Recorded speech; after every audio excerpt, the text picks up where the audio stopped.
Finishing well has two essential dimensions. The first one is quite obvious. To finish well, we must finish the race. We must not quit midway. As you watched what you built over the years erode in the past few months, have you asked yourself, what's the point in going on? Did quitting ever cross your mind? The second essential dimension is we must run the race with integrity. If we don't, we will finish the race indeed, but we will find ourselves disqualified and even possibly disgraced. Let me explain this with a familiar example. Do you remember the 100 meters race in the 1988 Seoul Olympics? It was the race where Ben Johnson finished first, but where Carl Lewis got the gold medal. Why? Because though Ben Johnson finished the race first, he was disqualified for cheating. As Paul says, like an athlete, I punish my body, training it to do what it should, not what it wants to. For I fear that after I enlist others for the race, I myself might be disqualified for the prize. Yes, to finish well, we must not quit the race, but run it with integrity. The idea of quitting the race is not unique. As we glance through the pages of the Bible, we find several stalwarts who were tempted to quit. Of course, we also find those who never gave quitting a thought. Let's look at and learn from the example of three Bible characters. Perhaps no human being had a better reason to follow his spouse's advice as Job did. He lost almost everything he possessed: his property, his children, his health. I wonder whether I would have responded as Job did when his wife said to him, "Are you still maintaining your integrity? Curse God and die." To his eternal credit, Job held on to his integrity and lost everything except his hope in God and stayed the course. Not once did he utter a word against God. In the end, God rewarded him with a double portion of all he had lost. Today, some of us may be feeling dismayed and helpless like Job and his wife, as we get news of family and friends becoming victims of this pandemic. Let us stay firm and overcome the feeling of anguish, helplessness, and bitterness by keeping our faith in God like Job did.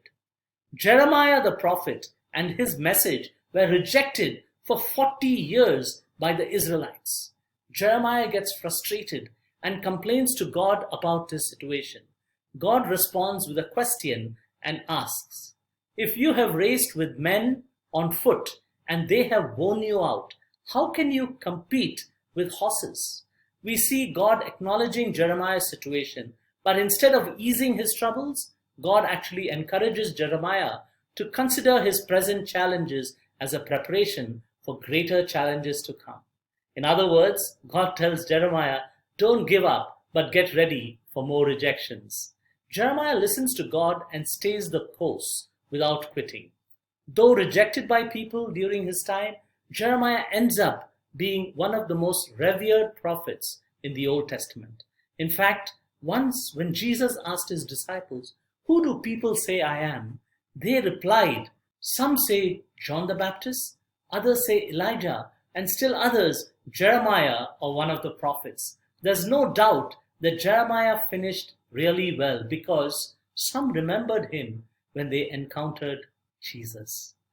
Finally, let us look at Moses, who finished well after leading the Israelites for 40 years in the wilderness. But due to one misstep, he is denied entry into the promised land. Imagine, after spending 40 years leading and telling people he would take them into the promised land, he is told he won't be able to get in. How would we react if we received such a decision?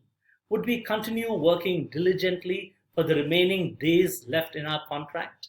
But Moses stayed steadfast in his commitment to both God and to the people he was leading.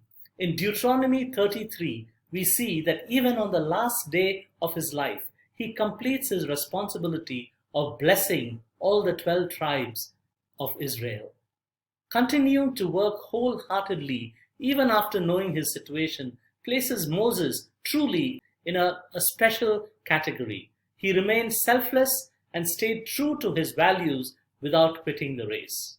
Truth be told, Moses actually did not really lose anything by not entering the earthly promised land. We realize this when we read Deuteronomy 34:10, which says, "Since then, no prophet has risen in Israel like Moses, whom the Lord knew face to face." The fact is, Moses experienced heaven on earth because it's only in heaven that one can be face to face with God and still live.